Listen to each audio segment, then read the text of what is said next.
Buenas tardes a todos los seguidores del canal. Hace un tiempo atrás, un par de meses, hicimos un primer video de acción sísmica parte 1, planteando algunos conceptos muy básicos. Este sería el segundo video de la serie, donde seguiremos un video corto, donde seguiremos hablando de la evolución de los reglamentos y algunos conceptos sencillos de diseño estructural. En cuanto a las acciones sísmicas, habíamos mencionado, descrito, la naturaleza de las solicitaciones derivadas de la acción sísmica son esencialmente distintas de aquellas que se originan por la acción del viento, por ejemplo. Las mismas son el resultado de los desplazamientos del terreno generados por el evento sísmico. Los movimientos se caracterizan por desplazamientos, velocidades y aceleraciones erráticas en magnitud, duración y frecuencia. Entonces las acciones sísmicas son de origen inercial, proporcionales a la masa de la estructura y a características de la misma tales como la rigidez, el amortiguamiento y el período fundamental. Y las acciones derivadas del viento son proporcionales a la superficie expuesta de la estructura y naturalmente también son acciones dinámicas para estructuras esbeltas. Incide mucho en las solicitaciones sobre la estructura y el comportamiento de la misma, la rigidez y el período fundamental de la estructura, entre otras. Entonces las acciones sísmicas y la posibilidad de sobrevida de una estructura frente a la acción del sismo, ya lo mencionamos anteriormente, este es un repaso muy breve, depende del planteo estructural adecuado, ¿sí? Esto es fundamental. No sirve en absoluto el cálculo sofisticado sin un planteo estructural razonable de partida, ¿sí? Por más que contemos con los más poderosos software de diseño, de cálculo, si el planteo estructural es inadecuado para tomar solicitaciones sísmicas en base a toda la experiencia acumulada, trabajen con el código reglamentario del país que sea, la escuela americana, la escuela chilena, la escuela japonesa, neozelandesa, no importa. El resultado de esa estructura cuando sufre el evento sísmico va a ser muy desfavorable. Entonces lo que tenemos que lograr es, entre otras cosas, la disipación de energía en rótulas en vigas, conformadas en vigas, como en el dibujo superior de la izquierda, evitar discontinuidades estructurales, esto es un concepto muy importante, evitar comportamientos de piso flexible, como ya lo hemos mencionado en videos anteriores y cuando vimos el tema de columnas, y confinar el hormigón comprimido adecuadamente para darle la ductilidad que carece de por sí.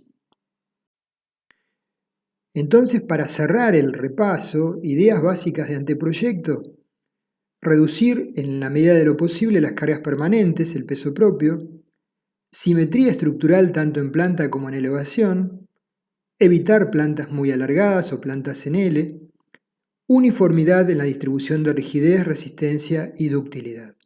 Conceptos muy básicos. En cuanto a estos conceptos, planteando algunos ejemplos, evitar asimetrías en planta, provocan vibraciones torsionales del edificio. Es factible minimizar la vibración torsional mediante una distribución de elementos resistentes que haga coincidir o casi coincidir el baricentro de masa con el centro de torsión. Las asimetrías implican concentraciones de fuerzas en ciertas zonas de la planta y vibraciones locales que son difíciles de cuantificar. Entonces, es posible subdividir al edificio en cuerpos independientes y regulares mediante juntas sísmicas. La separación que se tiene que guardar entre los cuerpos adyacentes es importante y produce complicaciones en el diseño de los elementos de conexión que son necesarios para permitir el paso entre uno y otro, desde el punto de vista del servicio y la habitabilidad, ¿sí? Pero, y hay que evaluar el tamaño de dichas juntas. Otra forma es mediante elementos estructurales exteriores que unan las distintas partes del edificio y lo vuelvan más simétrico. En cuanto a las excentricidades de tabique, ¿sí? Por ejemplo, acá vemos una estructura que claramente tiene un núcleo central, vertical, tabiques, que le confieren una rigidez muy importante y la básica para tomar cargas horizontales. Y es absolutamente excéntrico respecto de la planta. Entonces, esta estructura, más allá del análisis que se haya hecho frente a un evento sísmico, la realidad es que las columnas más alejadas del centro de torsión, ¿sí? Seguramente van a estar solicitadas por esfuerzos muy elevados que difícilmente puedan tolerar, ¿sí? Entonces, una cosa es el cálculo y otra cosa es el planteo estructural. Lo más importante, ambas cosas tienen que ser correctas, pero sin un planteo estructural correcto, no hay un cálculo que pueda resolver los problemas luego. La regularidad estructural, en la verificación de las condiciones de regularidad, se van a considerar efectos torsionales mediante una excentricidad adicional del 5% de la longitud de la planta normal a la dirección de estudio. Es decir, determinamos el baricentro de masas y determinamos el centro de rigidez e incrementamos un 5% la excentricidad teórica. Para el análisis se consideran los siguientes parámetros. Delta BK es la diferencia entre el desplazamiento horizontal correspondiente a la cabeza y al pie del nivel K medidos en un borde de la construcción en la dirección analizada. Delta MK es el promedio de la diferencia entre desplazamientos horizontales correspondientes a la cabeza y al pie de nivel K medidos en bordes opuestos de la construcción en la dirección analizada, la diferencia media. Delta MK más 1 es el promedio de la diferencia entre desplazamientos horizontales correspondientes a los mismos elementos, cabeza y pie, pero del nivel K más 1, en bordes opuestos de la construcción en la dirección analizada. Planteadas estas definiciones, la regularidad torsional en estructuras complejas no es tan simple definir el centro de rigidez en cada nivel. Por eso se comparan los desplazamientos relativos de piso de los bordes de la construcción con el desplazamiento promedio. Es obvio que esta comparación solo puede hacerse cuantitativamente luego de un primer análisis estructural, entonces el proyectista puede estimar configuraciones más o menos favorables, pero hay que hacer un primer análisis. Acá observamos nivel K, K-1, K-2 y los puntos de referencia con los desplazamientos K máximo, K mínimo y K promedio, ¿sí? Que mencionamos. Evaluación de la regularidad torsional. Para valores delta BK sobre delta BK medio menores o iguales que 1,2, la estructura en planta se puede considerar regular. Para valores entre 1,2 y 1,4 se puede considerar que es de una irregularidad media, y para valores mayores a 1,4 se considera de una irregularidad extrema. Consecuentemente, esos valores, esos puntos más alejados, seguramente van a sufrir daños severos y requerimientos de ductilidad muy difíciles de lograr ante un evento importante. Por ejemplo, acá planteamos un edificio muy simple, columnas en verde, vigas en amarillo, tabiques en rojo, que adrede le generamos un tabique irregular en la dirección del eje X, o sea, cuando el sismo incide según Y.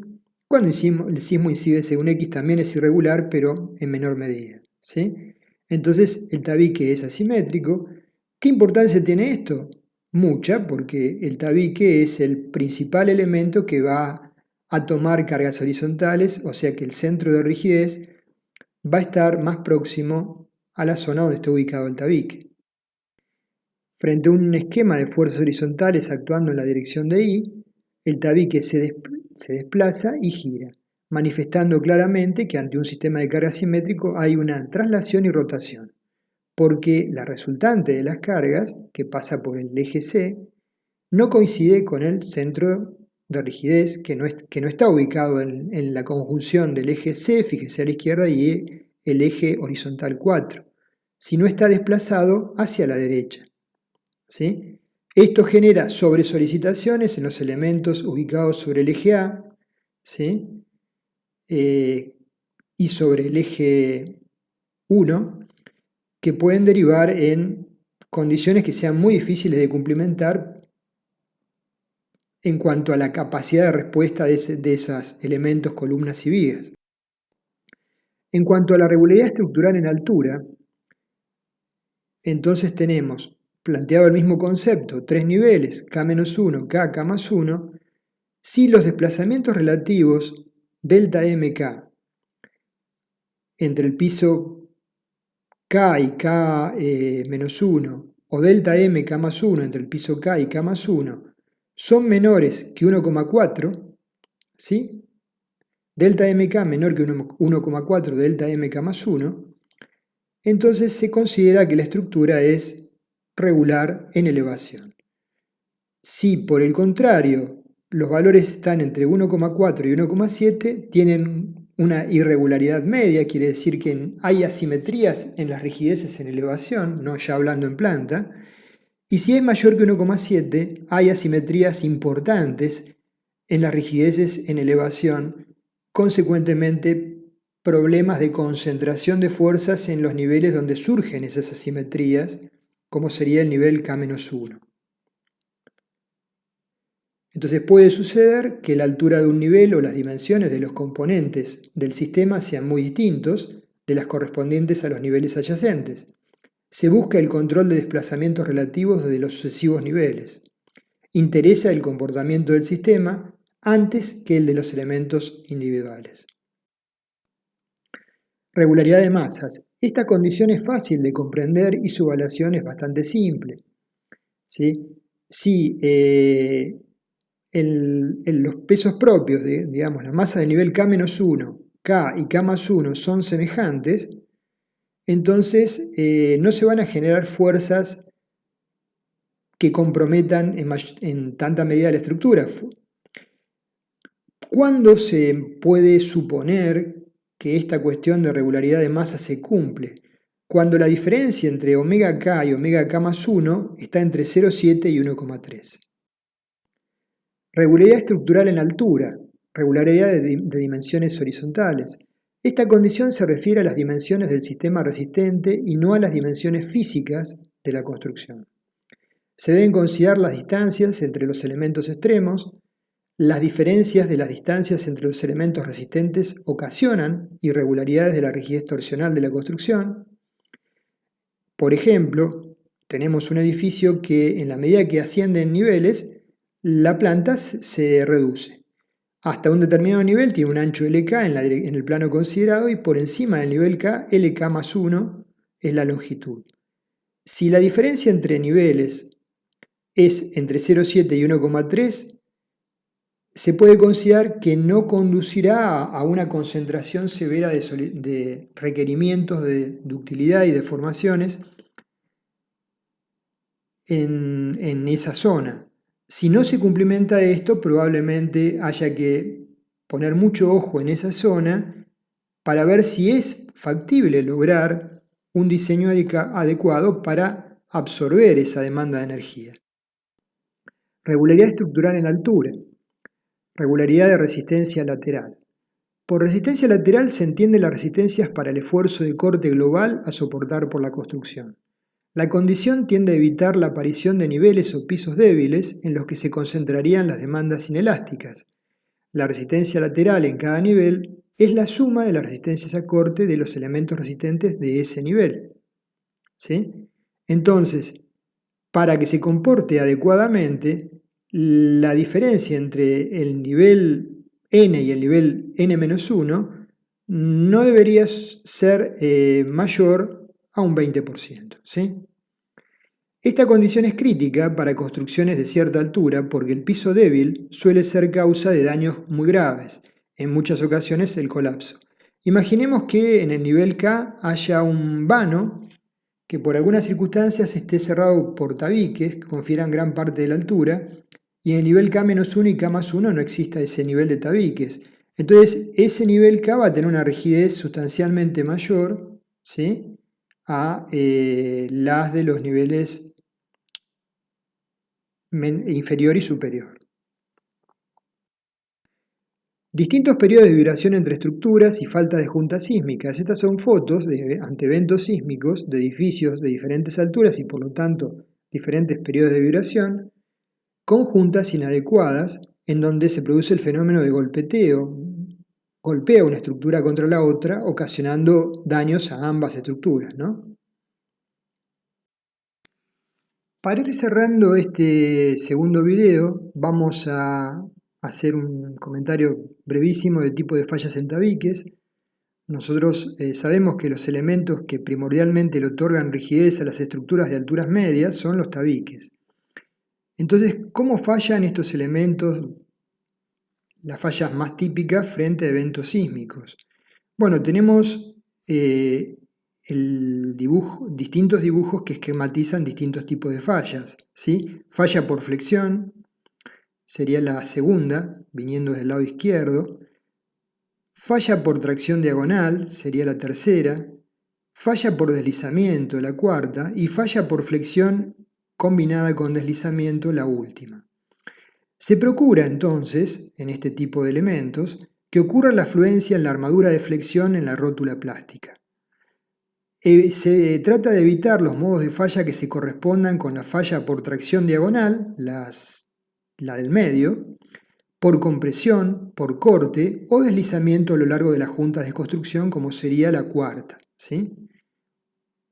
Entonces, se trata de que la falla esté asociada con mecanismos más dúctiles que permitan una mayor disipación de energía y tenga mayor posibilidad de sobrevivir ante el evento sísmico.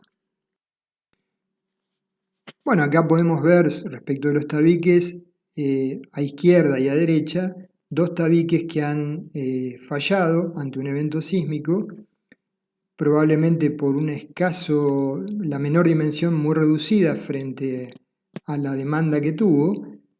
Y en el caso del tabique de la derecha hay una falta de estribos de confinamiento y un inadecuado confinamiento del hormigón de esa zona.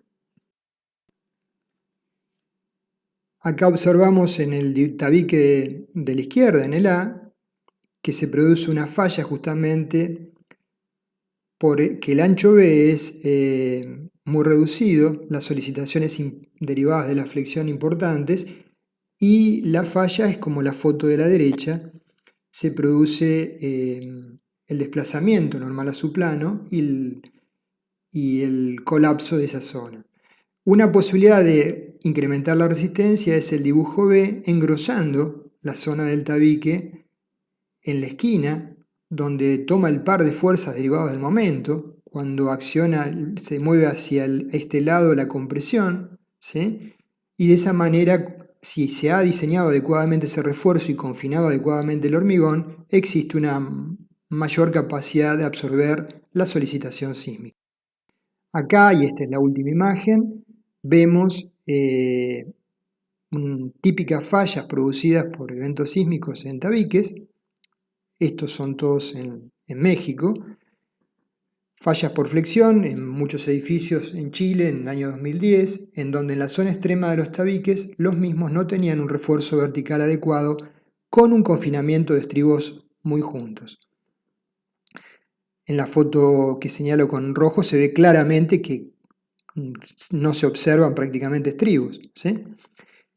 En planta se ve un refuerzo enrayado en las esquinas con un estribado tipo columna y una densificación de estribos significativa para que realmente estas zonas extremas más solicitadas, con mayor exigencia de deformaciones, sean capaces de tomar ese nivel de deformaciones derivadas del confinamiento del hormigón producida por los estribos. Bueno, así cerramos el segundo video. Gracias.